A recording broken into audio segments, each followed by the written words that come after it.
আসসালামু আলাইকুম বন্ধুরা, আপনারা দেখছেন টাচ স্মার্ট অনলাইন ওয়ান। বন্ধুরা, আপনারা কিভাবে ইপিডি অপশনে ধান বিক্রয় কেন্দ্রের সার্টিফিকেট ডাউনলোড করবেন স্টেপ বাই স্টেপ দেখে দেবো। আপনারা ইপিডি লিখে সার্চ করবেন, তারপরে এখানে দ্বিতীয় লিঙ্কে ক্লিক করবেন। তারপরে বন্ধুরা ওপেন হয়ে যাওয়ার পর বন্ধুরা এখানে সার্টিফিকেট অপশনে ডাউনলোড করবেন। তারপরে বন্ধুরা এখানে আধার কার্ড সিলেক্ট করে নেবেন। তারপরে বন্ধুরা এখানে আধার কার্ড নাম্বারটি বসিয়ে দেবেন।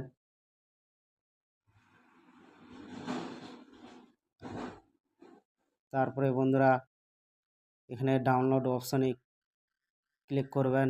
তারপরে আপনার মোবাইলে একটা ওটিপি আসবে, ওটিপিটি দেখে এখানে বসিয়ে দেবেন। আমি ওটিপিটি বসিয়ে দিলাম।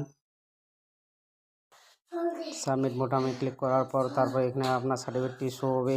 তারপরে আপনারা এখানে ক্লিক করে দিবেন, ডাউনলোড সার্টিফিকেটে এখানে ক্লিক করে দিবেন। তারপরে আপনারা এখানে সার্টিফিকেটটি দেখতে পাবেন। এভাবে আপনারা সার্টিফিকেট ডাউনলোড করতে পারবেন। Thank you watching my video.